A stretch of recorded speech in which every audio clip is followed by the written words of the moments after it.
show. We've got Kelley Strange with us. Thanks so much for coming by.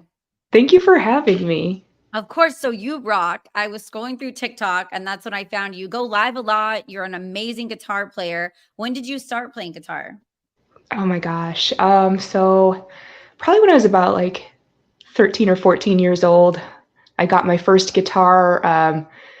My dad told me, he's like, okay, I'll get you a guitar, but you gotta be MVP of the 8th grade final basketball. And I'm like, okay. So You I had to scored the play most. sports for a guitar? Well, I was already playing sports, but to be Yeah. able to earn the privilege of having the guitar, I had to like work my way up to something. So I had to get MVP, which somehow I did, and That's I got my fast. guitar. And I was When like, did you get into like a band? Were you like, I want to do a band project?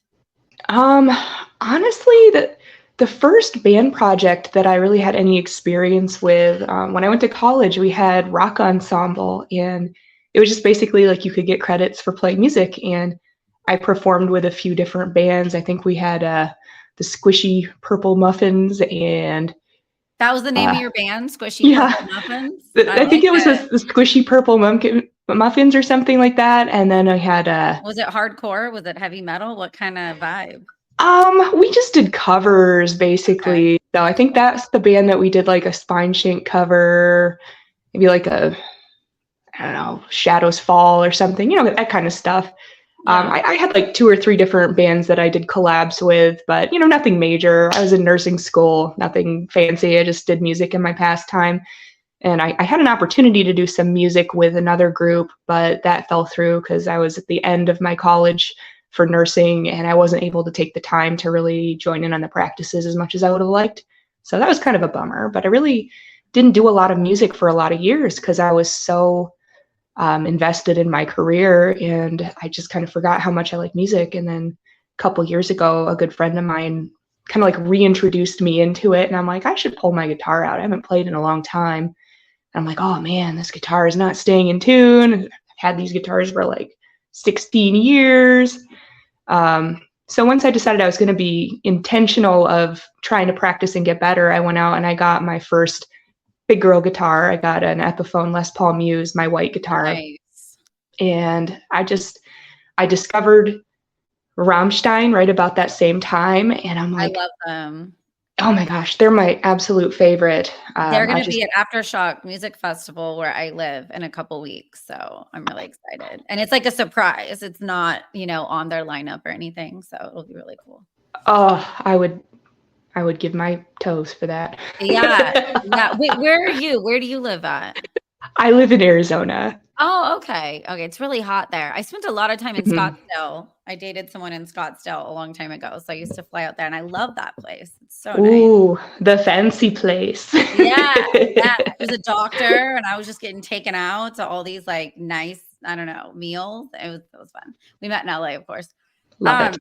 Okay. So no, and I totally vibe with what you were saying. Like you have a hobby, but your career, I know can, literally get in the way. You have to kind of stop and put your whole life on pause to further your creative hobby. And it can take a toll on you.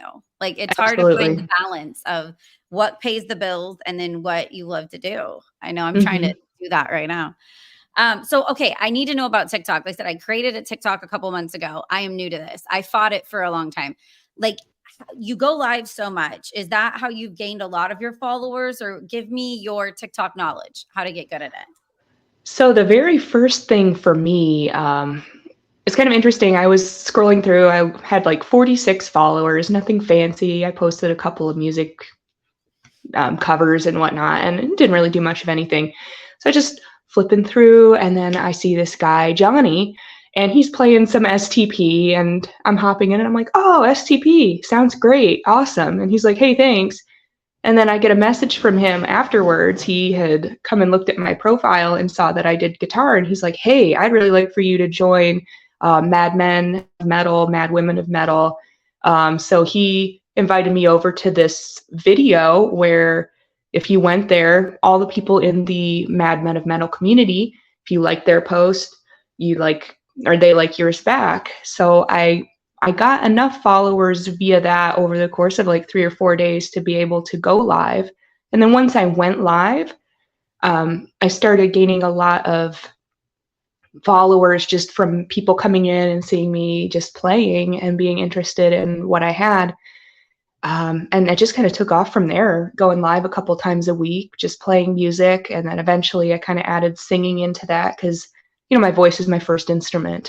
So it's always been something I've loved doing ever since I was just little, Yeah, and singing. you sound great. Thank Um, you. that's really neat that there's this whole community out there and you guys support each other and kind of help lift each other up. I know I love that it's more about performing. Like I love because I've always been a dancer and worked in rock journalism. So I love like TikTok. It's got me down now and it sends me to everyone that's a musician or a podcaster or a dancer. And I'm like, I love my algorithm over there on TikTok. It's like, oh my gosh, this is so now it's bad. I'll get scrolling and be like, I gotta go to bed. I gotta put this down. This is not it's too much. Um, so tell me about Soap Guitars. How did you guys the collab come together? So that's actually kind of interesting. So I just was playing music one day on my live, and then this group, Soap Guitars, came in and they're like, oh, badass or whatever. And I'm like, oh, cool. I'm like, guitar people, that's awesome. So I took a look at their profile and their guitars looked really cool. And I'm like, wow, that's cool. I really like those. So started following them, and then they were messaging me, and I posted on one of their posts on Instagram. I'm like, oh man, I would like one in purple sparkles. I was just joking. Yeah. I didn't think anything of it because like, who's gonna make me a freaking guitar? Hello. And I didn't think much of it. I said I'm gonna have to start squirreling away some money. And they messaged me and they're like, we want to make you a guitar. And I'm like, are you lost? Like, That's really cool. like, Don't be surprised when cool things happen your way, you're doing something really righteous. So well, that's it's just funny, like, because there's so many people who play guitar so much better than me, and I'm just a little bedroom guitarist, playing my rhythm guitar, yada yada, just wasting away some time. And there they are, like, hey, we like you, you're cool. And I'm like, hey, thanks.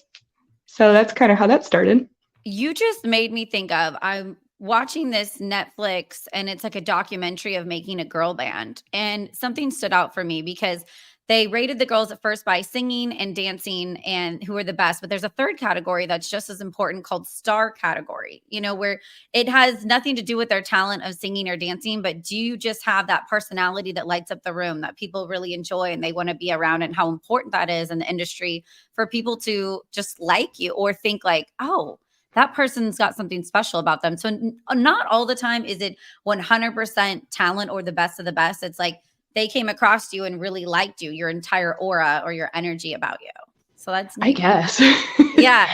Yeah. I was just like, okay, this is So fun. I loved your music video, the claymation. I know somebody else used that in their music video. I love that. So who created that? Who is that guy? So his screen name on Instagram is Jelly Eyes. His name is Steven, I believe. I always get confused when it's Stephen. Like, is it Steven or Stefan? I think it's I Steven. know. Yeah. I never actually heard him speak his name, but he's a creator out of New Zealand, and the guys saw his material and really liked it and thought, hey, that's really strange, and that's what we are. So they're like, hey, let's get this guy to do the music video, and it'll be really badass. So we kind of all just were talking about like, hey, what do you want to see in this? And I was like, I think it'd be cool if you do X, Y, or Z. However, I don't want to dictate your creative experience, because what makes it unique and wonderful is that you have a vision and you feel something when you listen to the music and you create something from your soul. Because let's face it, we're not really motivated to create when it's someone else's idea. We want to make our own Yeah. ideas. Give us some boundaries, but then let me just go and make it. And I said, I don't want to completely dictate the creativity, because that just kind of stifles people. No, I totally agree. And just giving them pointers or this is what the song's about. But he's really cool. I love it's like Tim Burton-esque weird using Play-Doh. I don't know. I dig the vibes. I know, I Um, was telling him, I'm like, oh my gosh, I like both simultaneously love and hate this so much at the same time, because it like creeps you out. yeah, yeah. I like creepy though. So what is a band that you would love to tour with? Like a dream band that you would want to go on tour with? I mean, It would be an absolute dream to go on tour with Rammstein, but they don't need to tour with anybody. They are their own Right. entity. So like, I know that'll never happen. But I think it'd be really fun to like go on tour with a band like maybe like Motionless in White, because they're very theatrical. I would love to have something like that on stage. Love the vibe that Starset has. Love Nonpoint. Always been a big Nonpoint fan ever since, gosh, the Ozfest collab CDs. That's those are some people I'd really like to tour with. I'd love to tour I with want to Trivium. marry Chris from Motionless in White. I want to have his babies. He's so hot. He seems very nice too. I've never met him. I've never met him either. You know, it's funny. There's like a lot of artists that have performed at a festival that I'm working media, but they just don't do media. They're too, they're big. They don't need to do media. So I've been like near their tour bus, but I've never actually met them. So he's one of those that I'm like, I would love to. Them and Limp Bizkit. Limp Bizkit, it's almost like this running joke that I've been like right next to them so many times that I've never seen them live or interviewed them because I'm like working. So one of these days I will see Limp Bizkit live or interview them. It's going to happen. Oh, heck yeah. That'd be awesome. Can I do this or that band edition with you? Sure. Okay. Would you pick between Rob Zombie or Marilyn Manson? Probably Rob Zombie, but I'm not opposed to Marilyn Manson. Yeah. Yeah. No, that's what's hard. That's why I kind of like this or that, though. Okay. Offspring or Limp Bizkit? I gotta go with the Limp Bizkit. Love new metal. Yeah, it's got a comeback too. It's so popular right now. Korn or Linkin Park? Yeah. You're killing me, Smalls. I know, that's why this is hard. Seventh grade Kelley says Linkin Park, but then like, oh my gosh, I probably would pick Korn. Yeah, I guess too. I should say Linkin Park with the new lineup or the old lineup, right? It's a whole different band now. So that's for sure. I was thinking OG Linkin Park, but yeah, not the new lineup. Right, I'm not super familiar with the newest lineup, so I'll be interested to hear where that goes for sure. Yeah, I'm hearing it. And Emily's really talented. I had her by my old station like 10 years ago. She was really nice, but I do think it's kind of strange. I think maybe it should have been a new band, completely revamped and renamed because it's just so different to have a female lead singer. Okay. Blink-182 or Green Day? Blink-182, I think. Okay. Old school. I know, I love this. And this is kind of an older school, this or that band edition. Seether or 3 Days Grace? Seether. Yeah. You're a big Seether fan, huh? I love Seether. I'm very inspired by his vocal style. It's incredible. I try to take little bits and pieces of people whose voices I love, and there's a few songs that I think I've put a little bit of a Seethery sound to either the melody or the harmonies. So like it's kind of a nod. That's cool. You can tell that Seether inspires you and your. Yeah, I put little Easter eggs in different places in our songs sometimes. I'll be interested to see if anyone finds them. That's awesome. Okay, Drowning Pool or Alien Ant Farm? Drowning Pool. Yeah. They're good. Original Drowning Pool. Yeah. You gotta put that out there. Yeah, with Ryan.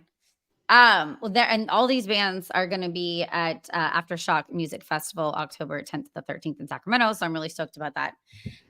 Well, thank you, Kelley, so much for stopping by Stefs Rock Show and coming to hang out with me tonight. It was cool. Thank you for having me. I'm super excited. Definitely. We'll keep in touch, and I got to jump on your live somewhere. Excellent. We'll see you next time.